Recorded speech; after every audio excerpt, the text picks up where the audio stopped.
નમસ્કાર. ટેટ અને ટાટના ઉમેદવારો માટે મહત્વની એવી શિક્ષણ સંબંધિત યોજનાઓની અંદર આપણે ભાગ 1ની ચર્ચા કરી ચૂક્યા છીએ. આજે જે છે ભાગ 2ની અંદર બાકી બચેલી જે કાંઈ યોજનાઓ છે એના વિશે ચર્ચા કરવાના છીએ. પણ એ પહેલાં અગાઉના લેક્ચરની અંદર જે છે અમુક પ્રશ્નો આપણે બાકી રાખેલા હતા કે જેને કમેન્ટની અંદર જણાવવા માટે કહેલો. તો એના જવાબ ઉપર થોડીક નજર કરીએ તો એક પ્રશ્ન એવો હતો કે વર્ષ 2022ની અંદર જે શાળા પ્રવેશોત્સવનું આયોજન કરવામાં આવ્યું, વર્ષ 2022ની અંદર કેટલામો શાળા પ્રવેશોત્સવ હતો? તો યાદ રાખીશું 17મો શાળા પ્રવેશોત્સવ હતો. અને આ પ્રવેશ ઉત્સવની શરૂઆત રાજ્ય કક્ષાની ક્યાંથી થઈ? તો બનાસકાંઠા જિલ્લાનો વડગામ તાલુકો છે અને આ વડગામ તાલુકાના મેમદપુર ખાતેથી ગુજરાત રાજ્યના મુખ્યમંત્રી ભૂપેન્દ્રભાઈ પટેલ દ્વારા આ 17મા શાળા પ્રવેશ ઉત્સવની રાજ્ય કક્ષાની શરૂઆત કરેલી હતી. તો આ પ્રશ્ન આપણે કલેક્ટરના પેજ ઉપર યાદ રાખીશું કે શાળા પ્રવેશ ઉત્સવ 2022 જે છે એ કેટલામો હતો? 17. ત્યાર પછી પ્રશ્ન આવ્યો હતો કે પર્યાવરણ દિવસ દર વર્ષે એટલે કે એન્વાયરનમેન્ટ ડે ત્યારે ઉજવવામાં આવે છે 5 જૂનના રોજ. પૃથ્વી દિવસ જે છે 22 એપ્રિલના રોજ જે છે ઉજવવામાં આવે છે અને ઓઝોન દિવસ જે છે એ 16 સપ્ટેમ્બરના રોજ દર વર્ષે ઉજવવામાં આવે છે. હવે આ ઓઝોન દિવસ ઉજવવા પાછળનું અને પૃથ્વી દિવસ ઉજવવા પાછળનું અને પર્યાવરણ દિવસ માટે ઇન શોર્ટ કોઈ પણ દિવસ હોય તો ઉજવવા પાછળનું રીઝન એટલું જ હોય કે જે બાબત માટે દિવસ ઉજવવામાં આવી રહ્યો છે એ બાબતનું મહત્વ વધે. પર્યાવરણ દિવસ જેમાં પર્યાવરણની જાળવણી અંગેના મહત્વ જે છે એ વધે એ માટે પ્રયાસો કરવામાં આવતા હોય છે. અહીંયા પૃથ્વી બચાવવાની વાત છે. પૃથ્વીને કેમ બચાવવાની છે? તો અહીંયા જ પ્રદૂષણથી જે પર્યાવરણને નુકસાન થાય છે અને એનાથી જે પૃથ્વીને નુકસાન થઈ રહ્યું છે એને બચાવવા માટે જે છે એ પૃથ્વી દિવસ ઉજવવામાં આવે છે. અને ઓઝોન, તો આપણે જાણીએ છીએ કે ઓઝોનનું આવરણ જે છે એ પૃથ્વી અને સૂર્ય એટલે કે પૃથ્વી અને આકાશની વચ્ચેના ભાગમાં એક લેયર આવેલું છે. આ ઓઝોન જે છે ને એને આપણે રાસાયણિક રીતે O3 વડે દર્શાવીએ છીએ. આ ઓઝોનનું કામ શું છે? તો ઓઝોન વાયુ જે છે, ઓઝોન વાયુનું જે પડ છે એ સૂર્યપ્રકાશમાંથી જે અલ્ટ્રાવાયોલેટ UV રેઝ આવે છે એ UV રેઝને પૃથ્વી સુધી પહોંચતા અટકાવે છે. હવે આમાં એક્ઝામમાં જે છે આપણને સામાન્ય રીતે ક્લાસ 3 ની પરીક્ષા હોય તો એવું પૂછતા હોય કે ઓઝોન વાયુ છે કયા કિરણોને અટકાવે છે? તો આપણે જવાબ આપી શકીએ કે અલ્ટ્રાવાયોલેટ કિરણો. પણ જ્યારે વાત આવે જીપીએસસીની તો એક વખત જીપીએસસી આ જ પ્રશ્ન પૂછ્યો હતો અને એને 4 ઓપ્શનની અંદર આપ્યું હતું અને 4 ઓપ્શનની અંદર UVA, UVB અને UVC આમ 3 ભાગ આપી અને પ્રશ્ન પૂછ્યો. તો આ વસ્તુ આપણે યાદ રાખવાની રહી. તો અલ્ટ્રાવાયોલેટ કિરણો જે છે A, B અને C એમ 3 પ્રકારના હોય છે, જેમાંથી પૃથ્વી સુધી જે છે એ B પ્રકારના પહોંચે છે અને એ જ આપણી જે સ્કિન છે એને અસર કરે છે. જો આ અલ્ટ્રાવાયોલેટ કિરણો છે આપણી ચામડીને જે છે એ સ્પર્શ કરે અથવા તો ચામડીના સંપર્કમાં આવે તો ચામડીનું કેન્સર થઈ શકે છે અને એ ન થાય એટલા માટે આ ઓઝોન જે છે વાયુ એ આપણને રક્ષણ કરે છે. પણ માનવીય અને કૃત્રિમ રીતે જે કાંઈ પ્રદૂષણો થઈ રહ્યા છે વાતાવરણના, હવાના પ્રદૂષણ, એના કારણે આ ઓઝોન વાયુનો જે પડ છે એની અંદર ભંગાણ થયું એવું આપણે કહીએ છીએ. સાદી ભાષામાં આપણે એવું કહીએ છીએ કે એમાં ગાબડું પડ્યું. તો આ જે ગાબડું પડ્યું છે એ ગાબડામાંથી આ અલ્ટ્રાવાયોલેટ કિરણો જે છે એ પૃથ્વી ઉપર આવી રહ્યા છે અને એના કારણે પૃથ્વીની અંદર જે છે એ ગ્લોબલ વોર્મિંગની અસર જોવા મળી રહી છે. ગ્લોબલ વોર્મિંગ એટલે કંઈ નથી, જે સૂર્ય છે સૂર્યમાંથી સૂર્યપ્રકાશના કિરણો જે પૃથ્વી ઉપર આવી રહ્યા છે એ પૃથ્વી ઉપર જ્યારે પ્રકાશના કિરણો આવે, સૂર્યપ્રકાશના કિરણો ગરમી આવે એ જ સમય એટલે કે અહીંયા પ્રકાશ જે છે આપાત થયા પછી પાછો પરાવર્તિત થવો જોઈએ. જો પરાવર્તિત થાય ને તો જ પૃથ્વી ઉપર વાતાવરણ છે સમ વાતાવરણ રહે, સમ આબોહવા રહે. પણ અહીંયા એવું નથી થતું. આ પ્રદૂષણના કારણે જે છે એ સૂર્યપ્રકાશ આવે તો છે પણ જે પ્રમાણમાં એ પાછા રિફ્લેક્ટ થવા જોઈએ, પરાવર્તિત થવા જોઈએ એ નથી થતા. એના કારણે જ પૃથ્વી ઉપર જે છે ટેમ્પરેચરની અંદર સતત વધારો થઈ રહ્યો છે. તાજેતરમાં આપણે જોઈએ છીએ કે ઉત્તરના ભાગની અંદર, પૃથ્વીના ઉત્તરના ભાગની અંદર આવેલા અમુક રાષ્ટ્રોની અંદર 40-45 ડિગ્રી સુધી તાપમાન પહોંચ્યું છે. એક એવા રાષ્ટ્રો છે કે જ્યાં સતત ઠંડુ વાતાવરણ હોય છે. ત્યાંના લોકો આ 40 ડિગ્રી પણ સહન નથી કરી શકતા. તો હાલની તારીખમાં ત્યાં જે છે રેડ એલર્ટ જાહેર કર્યું છે અને જે છે એ વાતાવરણની અંદર વધેલું આ ટેમ્પરેચર છે એનાથી લોકોને બચવા માટેની ચેતવણીઓ આપવામાં આવી છે. તો વસ્તુ આ થાય છે કે પૃથ્વી ઉપરથી રિફ્લેક્ટ નથી થતા એના કારણે જે છે ટેમ્પરેચર વધે છે તો આ ઓઝોનના અંદર જે ગાબડું પડ્યું છે, ગાબડું પડે કે પહેલા તો એ થોડુંક સમજીએ, પછી આપણે આપણા જે ટોપિક ઉપર છે એના ઉપર જઈએ. 1 મિનિટ માટે. ઓઝોન વાયુ જે છે ને એ O3 એટલે કે ઓક્સિજન ઓક્સિજન ઓક્સિજન, આમ ઓક્સિજનના 3 વાયુ ભેગા થાય અને ઓઝોન વાયુ બને છે. ગાબડું પડવાનો અર્થ એ છે કે ઓક્સિજનના 2 વાયુ ભેગા હોય અને એક વાયુ અલગ પડે, એક ભાગ છૂટો પડે. આ જે એક ભાગ છૂટો પડ્યો ને એ જ આપણું ગાબડું. અને એ ગાબડાના કારણે જે છે સૂર્યપ્રકાશ સીધો પૃથ્વી ઉપર પડે છે અને એના કારણે જે છે ગ્લોબલ વોર્મિંગની અસર થાય છે. તો આ જે પ્રશ્નો હતા એની આપણે ચર્ચાઓ ગયા લેક્ચરની અંદર આપણે કરી હતી, જેના જવાબ જે છે આપણે અત્યારે ચર્ચા કરી. હવે જે છે આગળ આપણે આપણી યોજનાઓ તરફ જઈએ. એમાંની પ્રથમ યોજના આજની જે જોવાની છે મધ્યાહન ભોજન યોજના.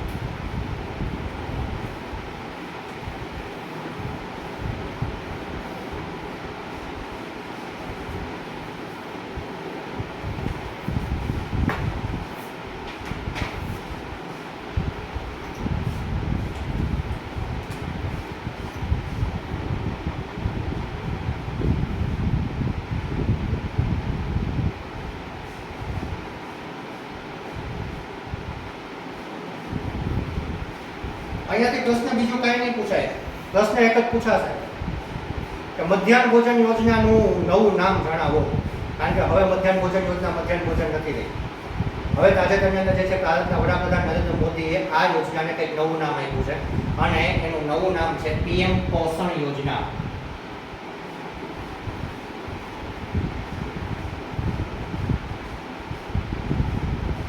અને આ પ્રશ્ન જે તે સમયે જ્યારે જાહેરાત કરી કે હવેથી જે છે મધ્યાહન ભોજન યોજના PM પોષણ યોજના તરીકે ઓળખાશે, એ જ સમયે એના પછીના કોઈ એક પેપરની અંદર આ પ્રશ્ન ઓલરેડી પૂછી દીધો છે કે મધ્યાહન ભોજન યોજના જે છે એ હવે કયા નામે ઓળખાશે? PM પોષણ યોજના. આ જે યોજના છે એની સૌપ્રથમ શરૂઆત ક્યાંથી થઈ હતી? તો શરૂઆત વર્ષ 1982 તમિલનાડુથી થઈ છે. અને ગુજરાતની જો વાત કરીએ તો ગુજરાતમાં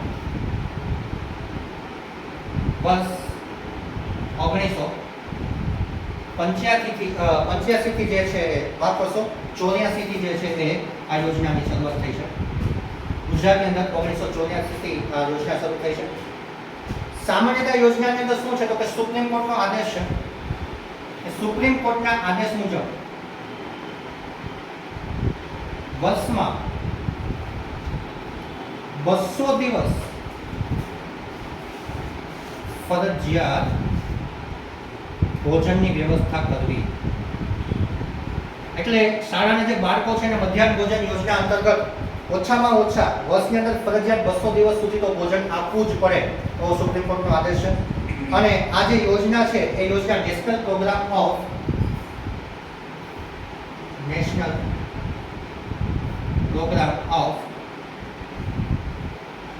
ન્યુટ્રિશન સ્કીમ ઓફ એજ્યુકેશન.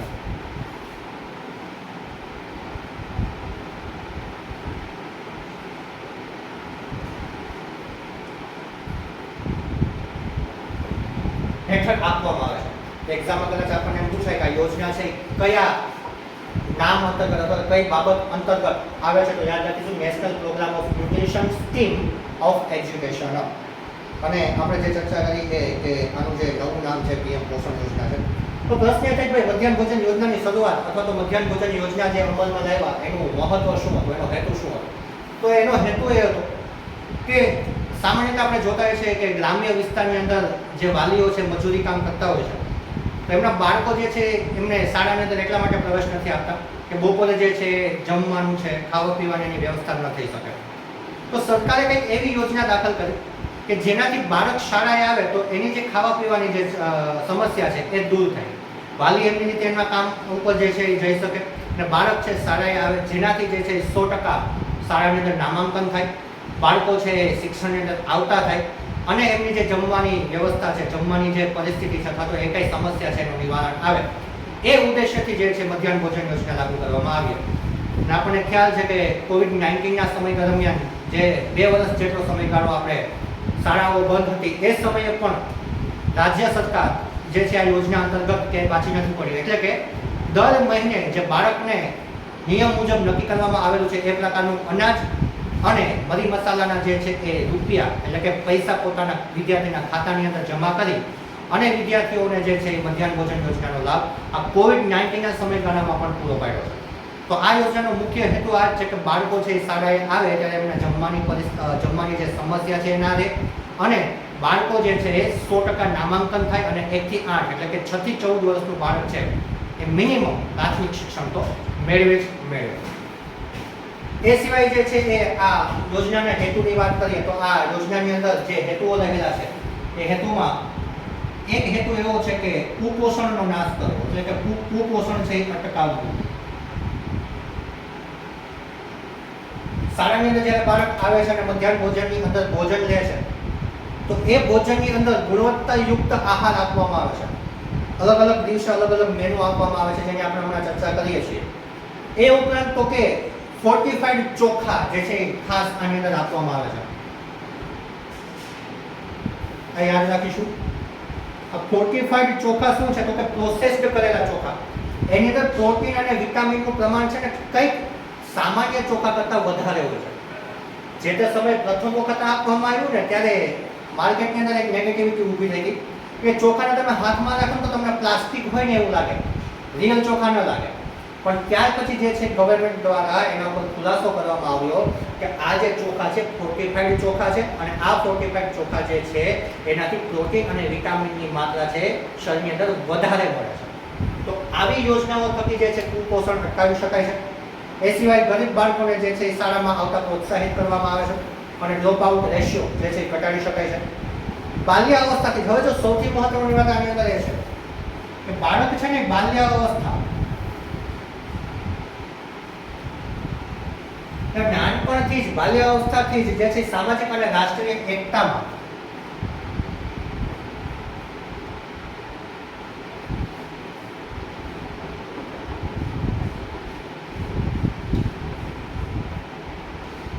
સામાજિક અને રાષ્ટ્રીય એકતા એટલે શું તો કે હાલ પણ ભારતના એવા ઘણા બધા સ્થળો છે, ઘણા બધા ગામ છે, છેવાડાના ગામો કે જ્યાં અસ્પૃશ્યતા જે છે એના ઉપર થોડું ઘણું જે છે નેગેટિવિટી આપણે જોતા હોય છે. તો બાળક જ્યારે મધ્યાહન ભોજનની યોજનાની અંદર ભોજન માટે બેસે છે ત્યારે આજુબાજુમાં કોણ બેઠું છે તમામ બાબત ભૂલી અને દરેક બાળક, દરેક વ્યક્તિ સમાજની અંદર સમાન છે, રાષ્ટ્રની અંદર સમાન છે. કોઈ પણ પ્રકારના જ્ઞાતિ કે જાતિના જે છે એ જ્ઞાતિ જાતિના ભેદભાવ વગર આની અંદર જોડાય એક સૌથી મહત્વનું પાસું છે.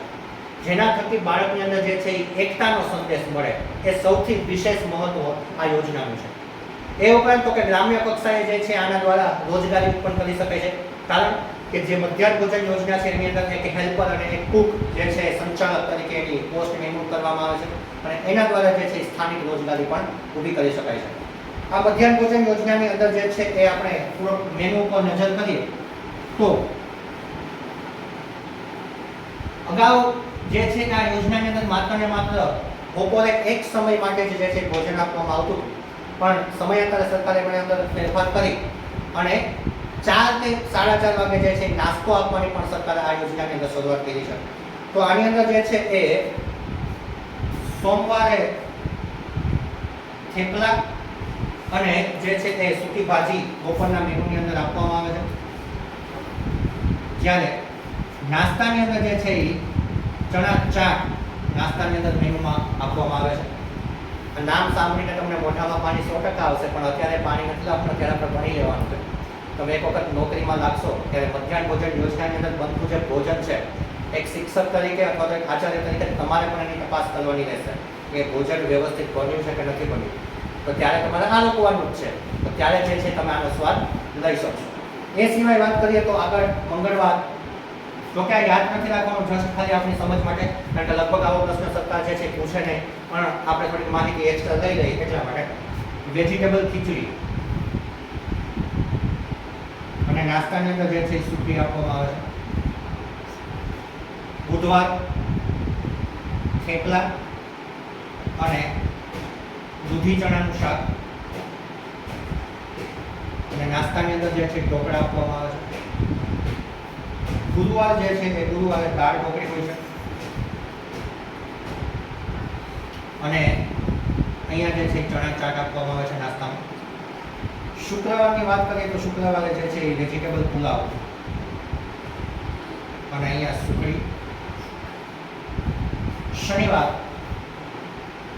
ઢોકળા અને નાસ્તાની અંદર જે છે મિક્સ કઠોળ,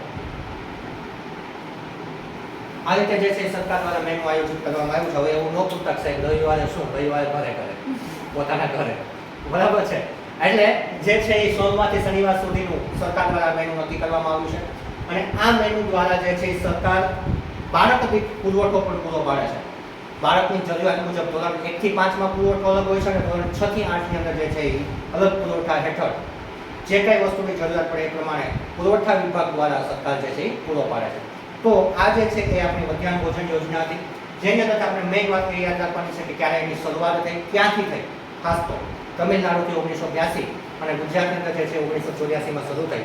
તાજેતરમાં આ યોજનાનું જે છે નવું નામ પીએમ પોષણ યોજના તરીકે ઓળખવામાં આવે છે. 3 પ્રશ્નો જે છે ખાસ આની અંદરથી નીકળે છે. ત્યાર પછીની જે છે બીજી યોજના આપણે જોવાની છે આઈસીટી.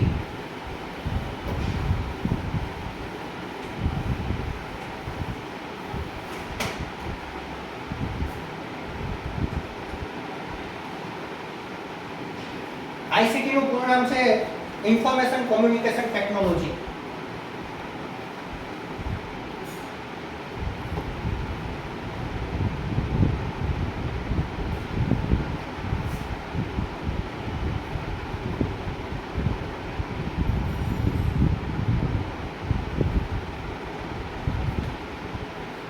હવે યોજનાના શબ્દો જ આપણને કહી જાય છે કે આની અંદર ટેકનોલોજીની કંઈક વાત છે. બાળક જે છે એ ટેલિવિઝન અને રેડિયો સાથે સાથે કમ્પ્યુટર અને ઇન્ટરનેટનો પણ ઉપયોગ કરતું થાય એ હેતુથી આ યોજના શિક્ષણ અંદર દાખલ કરવામાં આવી છે. આ યોજનાના હેતુઓની ચર્ચા કરીએ તો હેતુઓ કયા કયા રહેલા છે? તો બાળકો જે છે ટેકનોલોજી, જેને શુદ્ધ ગુજરાતીમાં તકનીકી કહેવાય છે. આ વસ્તુ યાદ રાખજો, શું કામ હમણાં કહું છું.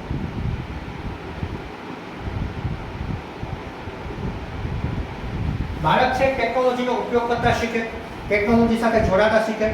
એ સિવાય તો કે બાળક જે છે એ વૈશ્વિક ઘટનાથી વાકેફ થાય.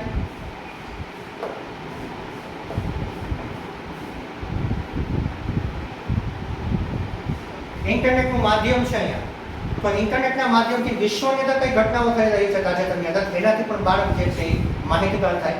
એ સિવાય તો કે બાળક જે છે કમ્પ્યુટરથી ભણે છે, ઇન્ટરનેટથી ભણે છે, તો એના કારણે થશે એવું કે જે બાળક છે ને કંઈક નવી વસ્તુ મળશે, જેના કારણે હાજરીમાં નિયમિતતા વધશે.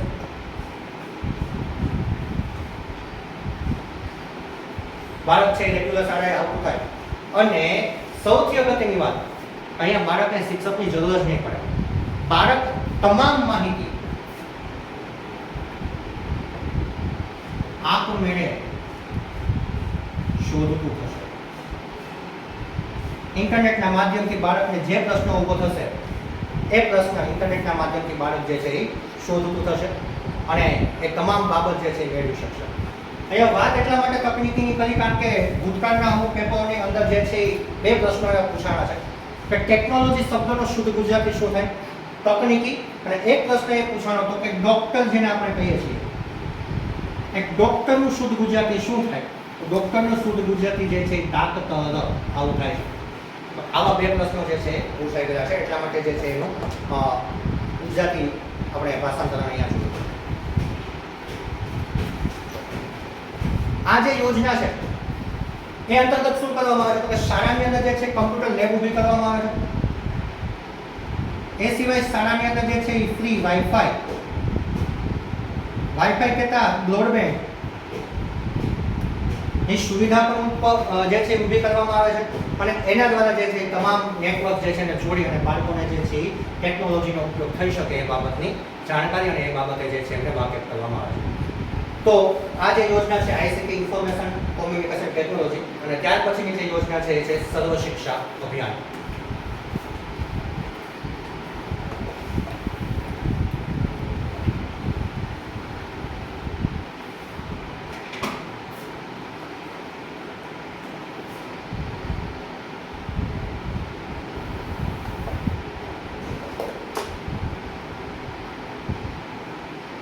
જેને આપણે SSA ના નામથી ઓળખીએ છીએ. જેમ મધ્યાહન ભોજન યોજનાને તો આપણે જોયું તો મધ્યાહન ભોજન યોજનાનું નામ છે એ ફેરવી નાખ્યું અને પીએમ પોષણ યોજના કહ્યું. તો એવી જ રીતના સર્વ શિક્ષા અભિયાન છે એનું પણ નવું નામ આપ્યું છે અને એનું નવું નામ છે સમગ્ર શિક્ષા અભિયાન.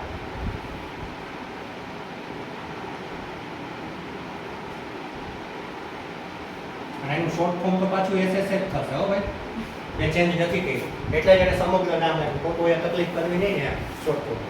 ઠીક છે. તો સર્વ શિક્ષા અભિયાન છે એની શરૂઆત ક્યારે થઈ? તો યાદ રાખીશું, શરૂઆત વર્ષ 2001 થી. સમગ્ર ભારતની અંદર એક સાથે આની શરૂઆત થઈ છે. માત્ર ગુજરાત રાજ્ય પૂરતી આ નથી, સમગ્ર ભારતમાં એક સાથે જે છે આ સર્વ શિક્ષા અભિયાનની શરૂઆત થઈ હતી. હવે એનું જે નામ છે આપણે જોયું કે સમગ્ર શિક્ષા અભિયાન છે. આ યોજના જે છે એ શેના માટે છે? કે સમગ્ર દેશની અંદર પ્રાથમિક શિક્ષણ છે એને વેગવંતું બનાવવા અને એની અંદર જે છે એ 100% નામાંકન થાય એ હેતુથી આ યોજના અમલમાં મૂકવામાં આવી છે સર્વ શિક્ષા અભિયાનની. કયા કયા હેતુઓ રહેલા છે? તો આપણે દરેકની અંદર એક હેતુ તો છે કે ભાઈ 6 થી 14 વર્ષના બાળક છે એનું તમામનું 100% નામાંકન થાય. પ્રવેશ પામેલું બાળક જે છે એ ધોરણ 8 સુધીનું શિક્ષણ કાર્ય કોઈ પણ સંજોગોની અંદર પૂર્ણ કરે એ પણ આ યોજનાનો એક ઉદ્દેશ્ય રહેલો છે. એ સિવાય તો કે જે શાળાઓની અંદર શિક્ષકોની અછત છે એવી તમામ શાળાઓની અંદર સર્વ શિક્ષા અભિયાન SSA અંતર્ગત શિક્ષકોની ભરતી કરવામાં આવે અને શિક્ષકો જે છે એને સમયાંતરે સજ્જતા એટલે કે શિક્ષકોની પણ ગુણવત્તા સુધરે એ માટે શિક્ષકોને પણ તાલીમ કાર્યક્રમો આપવામાં આવે, અધ્યયન કાર્યક્રમો આપવામાં આવે અને એ અંતર્ગત જે છે એ સર્વ શિક્ષા અભિયાન કાર્યક્રમ ચલાવવામાં આવે છે. વિશેષ બાબત આની અંદર એ છે કે ગુજરાત રાજ્ય સરકાર જે છે એ જે સમય સુધી હાલમાં કાયમી શિક્ષકોની ભરતી નથી થતી તો બાળકોનું શિક્ષણ છે ન બગડે એ હેતુથી જે છે કોન્ટ્રાક્ટ બેઝ ઉપર પણ જે લોકો જે છે એને બીએડ પૂરું કરી લીધું છે, જે તે વિષયની અંદર તેઓ સ્નાતક થયા છે એમને ટેમ્પરરી શિક્ષક તરીકેની નોકરી આપી અને બાળકોનું શિક્ષણ ન બગડે એ માટેનો જે ખ્યાલ છે એ માટેની જે બાબત છે એ ગુજરાતની અંદર અમલમાં મૂકી છે. તો એ પણ એક એનો પણ ભાગ છે કે શિક્ષણ ના બગડે એટલે જ્યાં સુધી કાયમી ભરતી નથી થતી ત્યાં સુધી ત્યાં જે છે ટેમ્પરરી શિક્ષક દ્વારા જે છે બાળકોને શિક્ષણ આપવામાં આવે. આ જે SSA કાર્યક્રમ છે એ SSA અંતર્ગત શાળાને જે છે અલગ અલગ ગ્રાન્ટ મળે છે. આ કઈ ગ્રાન્ટ મળે છે એના ઉપર થોડી નજર કરી તો એક ગ્રાન્ટ જે છે એ વર્ગખંડ બાંધકામ માટેની મળે છે.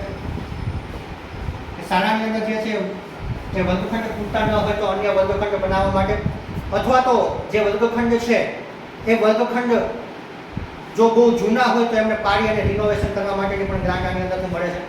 આ સિવાય ગણિત વિજ્ઞાનની અંદર મહત્વની એટલે કે પ્રયોગશાળા સ્થાપિત કરવા માટેની પણ ગ્રાન્ટ મળે છે. એ સિવાય તો કે પ્રાથમિક ચિકિત્સા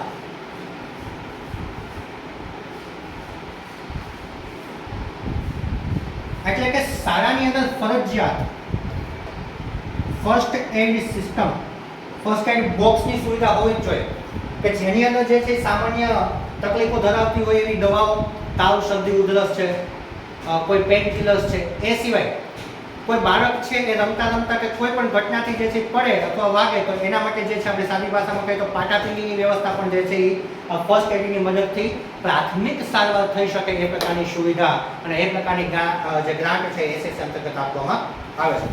એ સિવાય તો કે કન્યા શૌચાલય,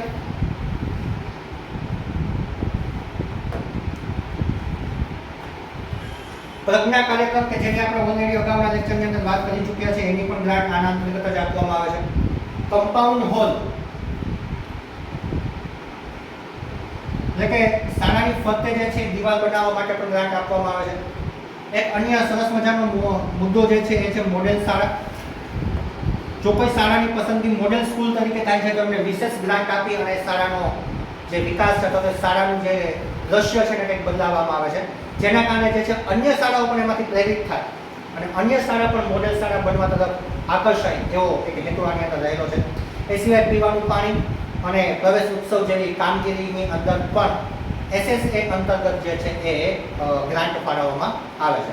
તો સર્વ શિક્ષા અભિયાન યોજનાનું સૌથી મહત્વનો ઉદ્દેશ્ય માત્ર એ જ છે કે બાળક છે એ શાળાએ આવે અને 6 થી 14 વર્ષનું બાળક જે છે એ શિક્ષણથી વંચિત ના રહે અને જ્યારે પણ એ શાળાની અંદર પ્રવેશ મેળવે છે ત્યાંથી લઈ અને ધોરણ 8 સુધી એ બાળક પોતાનું પ્રાથમિક શિક્ષણ છે પૂર્ણ કરે.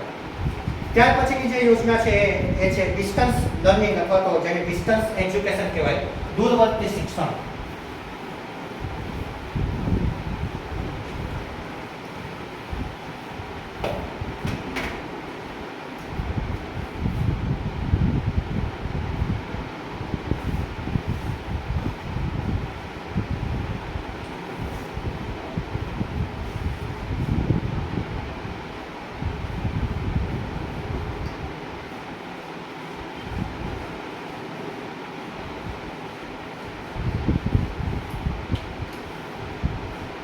ડિસ્ટન્સ લર્નિંગ અથવા તો ડિસ્ટન્સ એજ્યુકેશનની અંદર કઈ બાબત છે તો કે અત્યારે તમે જે ભણી રહ્યા છો એને ડિસ્ટન્સ લર્નિંગ કહેવાય. તમે અહીંયા ફિઝિકલ નથી બેઠા પણ યુટ્યુબના માધ્યમથી વિડીયો લેક્ચરની મદદથી તમે જે જગ્યાએ બેઠા છો ત્યાં શિક્ષણ મેળવી શકો છો. બસ અહીંયા ડિસ્ટન્સ લર્નિંગ કહેવાય, ડિસ્ટન્સ એજ્યુકેશન કહેવાય. એટલે કે વિદ્યાર્થીએ જે છે શાળાની અંદર ફિઝિકલી હાજર રહેવું ન પડે અને જે બાળક જ્યાં છે ત્યાંથી એ શિક્ષણ મેળવી શકે અને એટલા માટે સરકાર દ્વારા એક સરસ મજાનું આયોજન કરવામાં આવ્યું છે જેનું નામ છે બાયસેગ. આ બાયસેગની અંદર જે છે અલગ અલગ ધોરણના અલગ અલગ ચેપ્ટર્સ અલગ અલગ શિક્ષકો દ્વારા લેવામાં આવે છે અને આ જે વિદ્યાર્થીઓ છે એમને શીખવવામાં આવે છે. બાળક જે જગ્યાએ હોય એ જગ્યાએ જે છે એમને ત્યાં શિક્ષણ આપવામાં આવે છે. ખાસ કરીને આની અંદર જે છે વિજ્ઞાન, ગણિત, ભાષા અને સામાજિક વિજ્ઞાન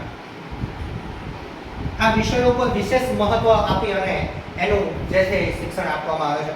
સ્થાનિક કક્ષાએ આનો મહત્વનો ફાયદો એ છે કે ભાઈ સ્થાનિક કક્ષાએ જે છે શાળાના ઓરડા હોય ન હોય, ઘણી શાળાઓની અંદર જે છે ઓરડાની વ્યવસ્થા ન હોઈ શકે અથવા તો જે છે પ્રાથમિક સુવિધાઓનો અભાવ હોય તો એવા સ્થળોએ જે છે આ બાળકો પોતાના ઘરેથી પણ આ સુવિધાઓના અભાવને કારણે ન ભણે એવું ન થાય પણ ઘરેથી પણ શિક્ષણ મેળવી શકે એ સૌથી મહત્વનો આનો ઉદ્દેશ્ય રહેલો છે.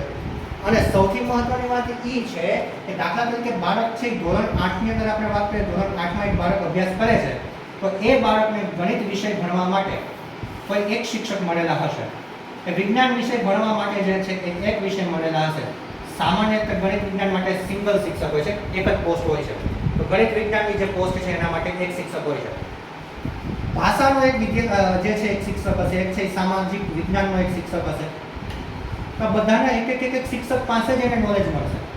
પણ જો બાયસેગનો ઉપયોગ કરશે તો મહત્વની વાત એ રહેશે કે બાળકને એકથી વધારે શિક્ષકનો લાભ મળશે. ઓનલાઈન પ્લેટફોર્મ ઉપર બાળક છે એકથી વધારે અલગ અલગ શિક્ષકો પાસેથી જે છે શિક્ષણ મેળવી શકશે. તો આમ દરેકે દરેક શિક્ષકનું પોતાનું નોલેજ છે શેર કરી અને બાળકો સુધી પહોંચાડી શકાશે. સૌથી મહત્વની વાત આ દૂરવર્તી શિક્ષણની અંદર, ડિસ્ટન્સ એજ્યુકેશનની અંદર રહેલી છે. આ જે કાર્યક્રમ છે દૂરવર્તી શિક્ષણ એના અમુક ટર્મ્સ એન્ડ કન્ડિશન્સ છે એના વિશે થોડી ચર્ચા કરીએ કે એની રૂપરેખા શું છે સમગ્ર કાર્યક્રમની. તો આની અંદર જે છે ધોરણ 6, 7 અને 8 ની અંદર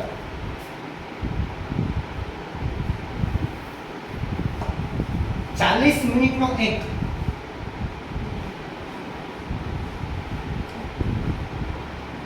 એવા 3 તાસ એટલે કે 3 લેક્ચરનું આયોજન કરવામાં આવે છે. એક દિવસમાં 40 મિનિટનો એક એવો 3 લેક્ચર ગણિત, વિજ્ઞાન, ભાષા અને સામાજિક વિજ્ઞાન જે છે એના સમયાંતરે જે છે એક દિવસમાં 3 લેક્ચર હોય અને એક લેક્ચર જે છે 40 મિનિટનો હોય એવો આની અંદર જે છે નોમ્સ નક્કી કરવામાં આવ્યું છે. એ સિવાય તો કે સમગ્ર વર્ષ દરમિયાન ઓછામાં ઓછા 150 દિવસ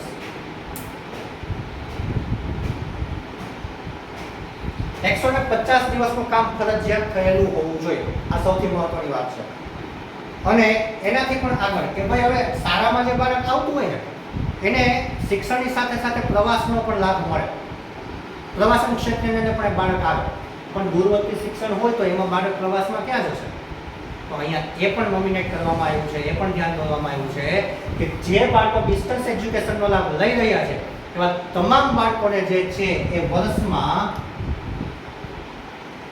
3 દિવસ માટે પ્રવાસનું આયોજન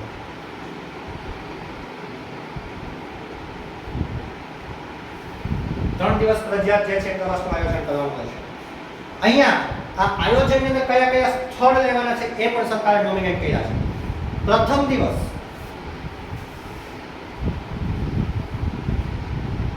ઘરેથી ગાંધીનગર, એટલે કે બાળક જે જગ્યાએ છે ત્યાંથી એને લઈ અને ગાંધીનગર પહોંચવાનું છે. ગાંધીનગર જે છે રાત્રે રોકાણ કરવાનું છે. અને બીજા દિવસે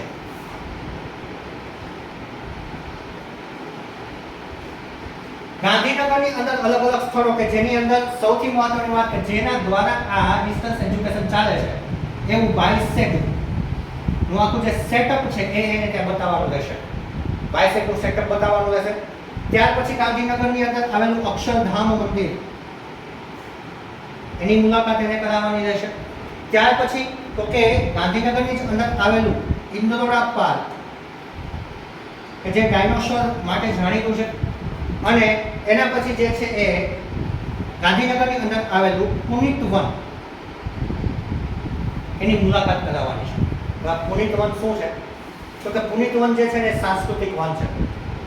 ગુજરાત રાજ્યની અંદર જે છે દર વર્ષે રાજ્ય સરકાર છે એ દરેક જિલ્લાની અંદર એક જંગલ એક વન હોય એવી નોંધ સાથે અલગ અલગ જિલ્લાઓની અંદર અલગ અલગ વનની સ્થાપના કરે છે વન મહોત્સવ અંતર્ગત. તો પુનિત વન જે છે એ પુનિત વન ગુજરાત રાજ્યનું પ્રથમ નંબરનું સાંસ્કૃતિક વન છે. આ યાદ રાખીશું. જે ગાંધીનગરની અંદર આવેલું છે અને એક્ઝામમાં એવો પ્રશ્ન પૂછાય કે ગુજરાતની અંદર પ્રથમ વન સ્થાપિત કરવાની શરૂઆત ક્યારે થઈ? કે પ્રથમ વન સ્થાપિત કરવાની શરૂઆત વર્ષ 2004 ની અંદર તત્કાલીન મુખ્યમંત્રી એટલે કે એ સમયના મુખ્યમંત્રી નરેન્દ્ર મોદી દ્વારા જે છે એ વન મહોત્સવની શરૂઆત કરવામાં આવી.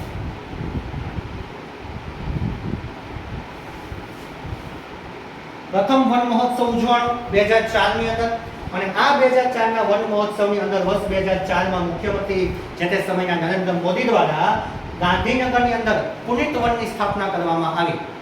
અને સંત પુનિત મહારાજ જેને આપણે જાણીએ છીએ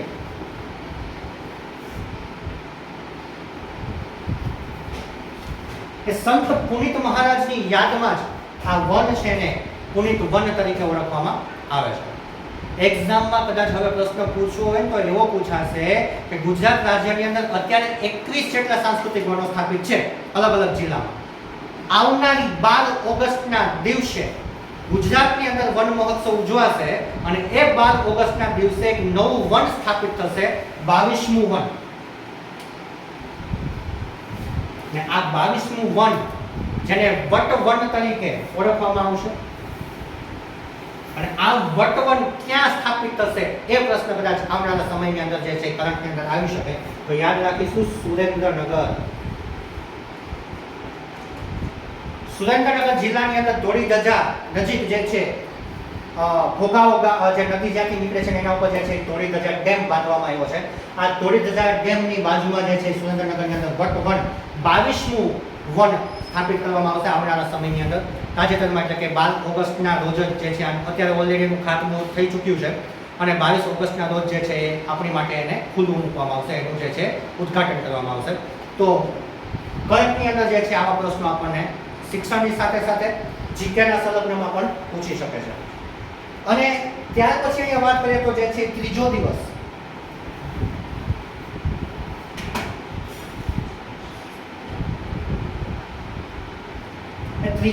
જે છે એ અમદાવાદની અંદર સાયન્સ સિટી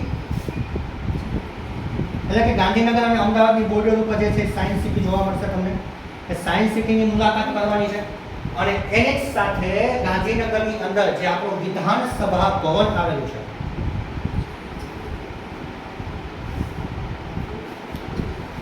વિઠ્ઠલભાઈ પટેલ વિધાનસભા ભવન એની મુલાકાત કરવાની છે. અને જો એ સમયે ત્યાં વિધાનસભાનું સત્ર છે ચાલુ હોય તો ત્યાં પરમિશન મળે છે. એક પેસેજ આખો ઓપન છે વિધાનસભાની અંદર કે જ્યાં મુલાકાતીઓ પણ વિધાનસભાની અંદર કાર્યવાહી ચાલતી હોય ત્યારે બેસી શકે છે. તો બાળકોને ત્યાં બેસાડી અને વિધાનસભાની કાર્યવાહી અંગે પણ જે છે માહિતગાર કરી શકાય જેનાથી બાળકની અંદર છે સમાજ વિજ્ઞાનની અંદર આપણો એક મુદ્દો એટલે કે નાગરિક ઇતિહાસ, ભૂગોળ અને નાગરિક. તો નાગરિકની અંદર જે છે વિધાનસભા અંગે પણ બાળક છે લાઈવ જોઈ અને એમાંથી કંઈક શીખી શકે એ હેતુ આ જે પ્રવાસ છે એનો રહેલો છે. અને આ વિધાનસભા ભવનથી જે છે મુલાકાત પૂરી કરી અને પરત જે છે બાળકોને ઘરે લાવવામાં આવશે. તો આ રીતે 3 દિવસ માટેનો કાર્યક્રમ જે છે એ દૂરવર્તી શિક્ષણની અંદર લાભ લઈ રહેલા જે બાળકો છે એમને પ્રવાસનો લાભ મળે, તો એ માટે 3 દિવસના પ્રવાસનું આયોજન ફરજિયાતપણે જે છે કરવામાં આવશે. તો આ જે છે દૂરવર્તી શિક્ષણ એટલે કે ડિસ્ટન્સ એજ્યુકેશનની વાત હતી. હવેની જે બે મહત્વની અને છેલ્લી યોજનાઓ તરફ આપણે જઈ રહ્યા છીએ અને એ યોજનાઓ જે છે આપણા માત્ર ને માત્ર એમાંની એક યોજના એટલે કે RTE રાઇટ ટુ એજ્યુકેશન કે જે માત્ર ને માત્ર શિક્ષણ સંલગ્ન છે, અને એક યોજના RTI કે જે ન તો માત્ર શિક્ષણ પણ કોઈ પણ સરકારી અધિકારી તરીકે જ્યારે તમે નોકરી ઉપર ફરજ બજાવો છો ત્યારે તમે એક સરકારી અધિકારીની સાથે માહિતી અધિકારીનો પણ ચાર્જ સંભાળતા હો છો. એટલે કોઈ વ્યક્તિ તમારી પાસે માહિતી માંગે તો તમારે એ આપવી પડે. તો RTE અને RTI ઉપર હવે આપણે જે છે આગળ જઈએ તો શરૂઆત આપણે જે છે RTE થી કરીશું. Right to education.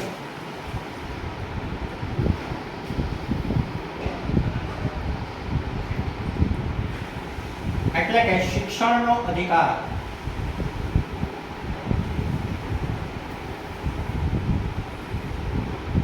એક્ઝામમાં એક પ્રશ્ન સામાન્ય રીતે એવો પૂછે છે કે રાઇટ ટુ એજ્યુકેશન એક્ટ ક્યારે અમલમાં આવ્યો? વર્ષ 2009. રાઇટ ટુ એજ્યુકેશન એક્ટ જે છે 2009 થી અમલમાં આવ્યો અને આ અધિનિયમ એટલે કે આ એક્ટ, આ નિયમ જે છે એ બાળકોને મફત અને ફરજિયાત શિક્ષણનો અધિકાર અધિનિયમ અંતર્ગત અમલમાં લાવવામાં આવ્યો. એટલે કે બાળકોને જે છે મફત અને ફરજિયાત શિક્ષણ મળે એ માટેનો આ એક્ટ છે. શું મહત્વ છે આ એક્ટનું? ફરીથી એ જ 6 થી 14 વર્ષના બાળક મફત શિક્ષણ મળે, સારી ગુણવત્તાનું શિક્ષણ મળે,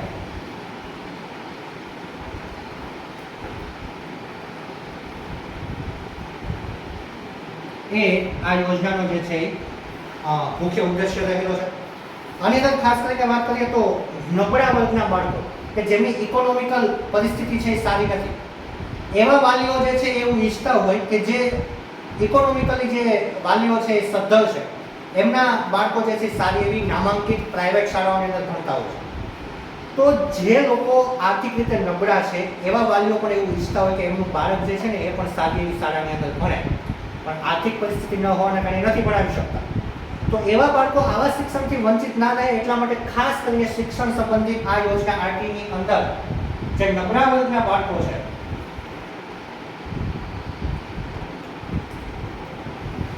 એમને ખાનગી શાળામાં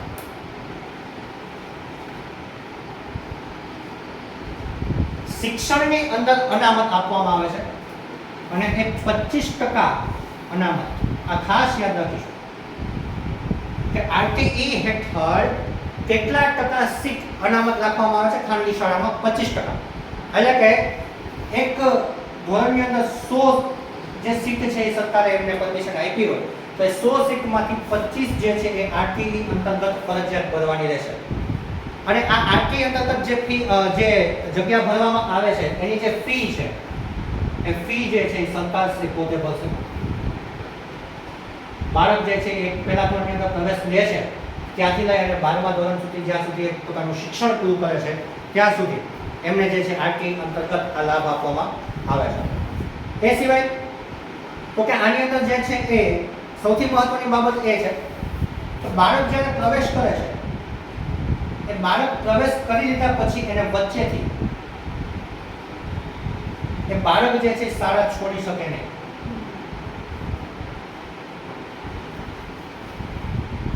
અથવા તો એને નામ કમી કરી શકાય નહીં.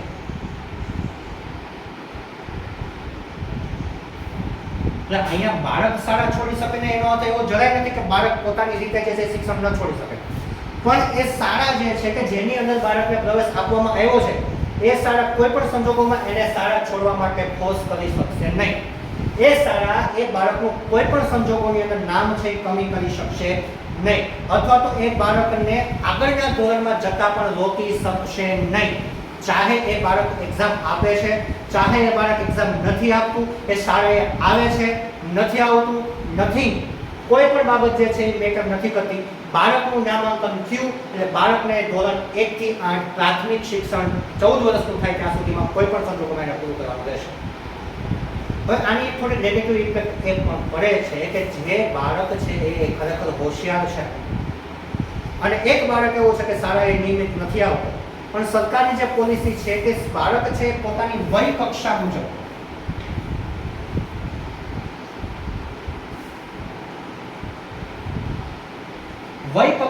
શિક્ષણ મેળવતો હોવો જોઈએ. ધારો કે કોઈ બાળક છે એ 6 વર્ષનું થાય છે એટલે કે અત્યારે સામાન્યતઃ આપણે જે છે 5 વર્ષ થાય છે પહેલા ધોરણની અંદર પ્રવેશ આવે છે. જ્યારે એનઈપી નેશનલ એજ્યુકેશન પોલિસી 2022-23 નો અમલ થશે ત્યાર પછી આના અંદર ફેરફાર આવશે અને બાળક જે છે 6ઠા વર્ષે જે છે પહેલા ધોરણમાં પ્રવેશ મેળવશે. તો અત્યારે 5 વર્ષનું બાળક પહેલા ધોરણમાં પ્રવેશ મેળવે છે, એના બદલે કોઈ બાળક એવું છે કે જે 5મા વર્ષે પ્રવેશ નથી મેળવતું પણ સીધું 7મા વર્ષે પ્રવેશ મેળવે છે, શાળાની અંદર 7મા વર્ષે દાખલ થાય છે. તો હવે બાળકનું નામાંકન કયા ધોરણની અંદર કરવું એ સૌથી મહત્વનો પ્રશ્ન રહે ને કે 5 વર્ષે પહેલા ધોરણમાં નથી બેઠો તો 7મા વર્ષે ને કયા ધોરણમાં? તો અહીંયા વય મુજબ બાળક 5મા ધોરણમાં પહેલામાં હોય, છઠ્ઠા ધોરણમાં 5 વર્ષે પહેલા ધોરણમાં હોય, 6 વર્ષે છે બીજા ધોરણમાં હોય અને 7 વર્ષે ત્રીજા ધોરણમાં આવે તો અહીંયા બાળક ભલે 5મા વર્ષે નોમિનેટ નથી થયું, નામાંકન એનું નથી થયું, પણ 7મા વર્ષે જો પ્રવેશ મેળવે છે તો સીધું ધોરણ 3 ની અંદર એડમિશન આપવાનું થાય. બરાબર છે? આ એક બાબત. બીજી બાબત જે મેં કીધી એ કે એક બાળક એવું છે કે જે ભણવાની અંદર હોશિયાર છે અને એક બાળક છે થોડુંક નબળું છે, સાથે સાથે થોડુંક અનિયમિત પણ છે. તો અહીંયા એવી વાત કરવામાં આવી છે કે બાળકને જે છે આગળના ધોરણમાં જતા અટકાવી શકાય નહીં. તો અહીંયા નેગેટિવ ઇમ્પેક્ટ એટલી આવે ઘણી વખત કે જે હોશિયાર બાળક છે એક વખત એવું વિચારશે કે હું તો રોજ આવું છું, રોજ ભણવાની અંદર ધ્યાન આપું છું, રોજ મારું જે કામ છે એને નિયમિત કરું છું અને તો હું તો પાસ થવો જ છું, પણ મારી બાજુમાં જે મારો મિત્ર બેઠો છે તો નિયમિત આવતો પણ નથી, શાળાએ નથી આવતો, યોગ્ય રીતે કામ નથી કરતો, છતાંય પાસ થઈ ગયો. તો આવું કેમ? તો અહીંયા આ એક વાત છે એ શિક્ષણવિદો જે છે એને નેગેટિવ બાબત માને છે. તેમ છતાં સરકારનો જે નિયમ છે એના ઉપર આપણે ફોલો કરવાનું છે. બાળકને છે આગળના ધોરણમાં પ્રવેશ આપવાનો છે. બાળકને એક પણ ધોરણની અંદર નાપાસ નથી કરી શકાતા, પણ 2 વર્ષ પહેલા ગુજરાત રાજ્ય સરકાર જે છે એમને એવું ધ્યાને આવ્યું કે બાળકને નાપાસ નથી કરવામાં આવતું ને જેના કારણે બાળક જે છે ને એ આગળના ધોરણમાં પ્રવેશ તો મેળવી લે છે, પણ એનો જે પાયો છે ને કાચો રહી જાય છે. અને એટલા માટે સરકારે જાહેર કર્યું કે ધોરણ 5 અને 8 ની અંદર બાળક છે એને નાપાસ કરી શકાશે. પણ અહીંયા ખૂટડી ગઈ ટર્મ્સ એન્ડ કન્ડિશન એપ્લાય. શું? તો કે બાળકને વાર્ષિક પરીક્ષામાં છે તમે એને ફેલ કર્યો તો હવે એને પહેલા આપણે એવું હતું કે બાળક ફેલ થાય તો આખું વર્ષ છે એ બગડે, 5મા ધોરણમાં રહે. પણ અહીંયા એવું નહીં થાય. એ બાળકને આવનારા 1 થી 2 મહિનાની અંદર એટલે કે વેકેશન પીરિયડની અંદર એને જ્યાં 50 છે ત્યાં એને શીખવાડી એની ફરીથી એક્ઝામ લઈ લેવાની છે અને એ એક્ઝામ લઈ લીધા પછી એને પાસ કરી અને આગળના ધોરણમાં એને ફરજિયાત મોકલવાનો છે. આ ટર્મ્સ એન્ડ કન્ડિશન. બાળક એના વય મુજબ શિક્ષણ મેળવતો થવો જ જોઈએ, એ આપણી ફરજ છે. એટલે કોઈ પણ બાળક છે એ આ કન્ડિશનમાંથી ન આવે એની ફરજ શિક્ષક તરીકેની આપણે છે. એટલે આપણે કેટલું કામ કરવાનું છે આપણે સમજવાનું રહે. બાળક ફેલ ન થવું જોઈએ. જો બાળક ફેલ થાય છે તો ફરીથી કોઈ પણ સંજોગોમાં વેકેશન ભલે તમારું આપણું બધાનું વેકેશન હોય, પણ આવા જો બાળક કોઈ છે કે જેને ફેલ કર્યા છે અથવા ફેલ થયા છે કોઈ સંજોગોની અંદર તો વેકેશનમાં એને સ્પેશિયલ શિક્ષણ આપી અને એને આગળના ધોરણની અંદર પ્રવેશ અપાવવાની જવાબદારી એક શિક્ષક તરીકેની આપણી બની રહેશે. તો આ બાબત છે. ત્યાર પછી જે છે એ આની અંદર સૌથી મહત્વની વાત જે છે એ છે કે બાળક જે છે એ બાળકને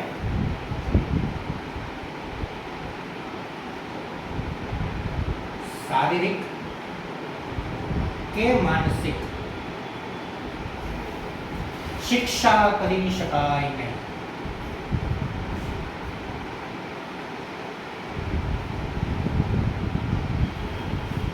યાદ કરો તો મિત્રો, આપણો સમય હતો જ્યારે આપણે ભણતા, શાળામાં શિક્ષકે આપણને માર્યા હોય એટલે આપણો મિત્ર તો બાજુમાં હોય જ, એ ખુશ થતો હોય. બરાબર? અને પછી ઘટના એવી બને કે આપણે આપણા મિત્રને એમ કહીએ કે મને ભલે માર્યો, પણ ઘરે જઈને ન કહેતો કે મને માર્યો છે, નકર હું તને મારીશ. શું કામ? કેમ કે ઘરે જઈને આપણે આપણા વાલીને એમ કહેતા ને કે મને સાહેબે માર્યું, એટલે વાલી બીજી બે માથે તારો વાક હોય ને પોત તને માર્યો, નકર તને ન મારે. તો આ એક સમય હતો, પણ સમયની સાથે જે છે એ બદલાવ જરૂરી છે. અત્યારે જે બાળકો છે એમની માનસિક પરિસ્થિતિ આપણે સમજી શકીએ છીએ કે ઘણી વખત બાળક છે એને આપણે કોઈ શિક્ષાત્મક પગલું લીધું હોય અથવા તો એમના ભલે નો ડાઉટ એક શિક્ષક તરીકે, એક ગુરુ તરીકે અને એના એક વાલી તરીકે આપણે છે સારું જ વિચારતા હોઈએ છીએ, પણ બાળકને એના ઉપર કોઈ માનસિક રીતે ખરાબ અસર થાય અને બાળક અવળું પગલું ના ભરે એ હેતુથી રાજ્ય સરકારે આરટીઈની અંદર આ એક વાત નક્કી કરવામાં આવી છે કે બાળકને શારીરિક અને માનસિક, શારીરિક એટલે શું? તો કે આપણે જે સાદી ભાષામાં ઢોલ ધપાટ કહીએ છીએ ને એ સર્વિસ નથી કરવાની બાળકને, સાદી ભાષામાં કહીએ તો મારી નથી શકાતું. માનસિક એટલે શું? તો કે બાળકને તમે છે એ ખબર નથી પડતી કે આટલું નથી આવડતું, સૌ ડોબા જેવો છો, આવો શબ્દ પ્રયોગ પણ તમે ન કરી શકો. કારણ કે આ ડોબા જેવો શબ્દ જ્યારે બાળકના કાનમાં પડે છે ને ત્યારે એને માનસિક અસર થાય છે કે મને ડોબું કીધું. તો આવી બાબત જે છે માનસિક અસર અને શારીરિક અસર ન થાય એ માટે જે છે બાળકને શિક્ષા કરી શકાશે નહીં. આ સિવાય જે છે આની અંદર મહત્વની બાબતો એ નક્કી કરવામાં આવી છે કે વિદ્યાર્થી અને શિક્ષકનો ગુણોત્તર.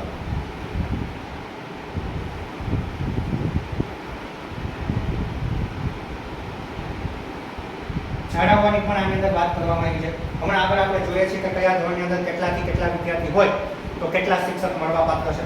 એ સિવાય તો કે શિક્ષકો જે છે એની ખાલી જગ્યાઓ ભરવી. શિક્ષકોને ખાસ કરીને આની અંદર એક વાત નક્કી કરવામાં આવી છે કે શિક્ષકોને બિન શૈક્ષણિક કામગીરી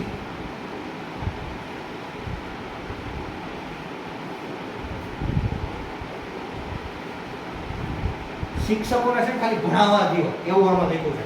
એટલે કોઈ પણ પ્રકારની બિન શૈક્ષણિક કામગીરી કરવા દેવાની થતી નથી. તો પ્રશ્ન એવો થાય કે ભાઈ ચૂંટણી અને વસ્તી ગણતરીમાં કેમ મૂકે છે?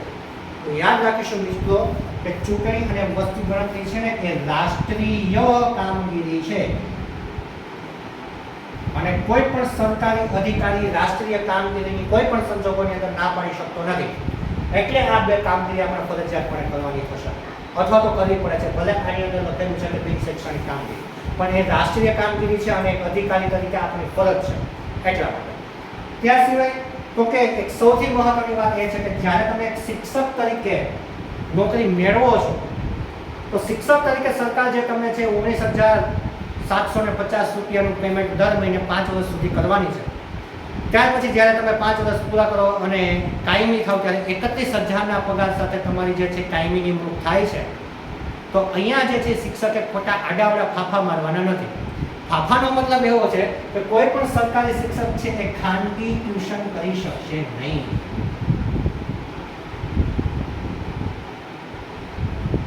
અથવા તો ખાનગી શિક્ષણ પણ આપી શકશે નહીં. એક સરકારી અધિકારી અથવા તો સરકારી શિક્ષક તરીકે તમે જ્યારે લાગો છો ત્યારે તમે ખાનગી ટ્યુશન કરી શકતા નથી. તમે ખાનગી કોઈ શાળાની અંદર પણ તમે જે છે એ કામ કરી શકતા નથી. તમે સેવા આપવાના ઉદ્દેશ્યથી પણ આની અંદર જોડાઈ શકતા નથી. કારણ કે આપણને ખબર છે સેવાનો ઉદ્દેશ્ય આપણો શું હોય, બરાબર છે? એક પ્રકારે ઇન્કમ હોય ને હોય જ, નો ડાઉટ.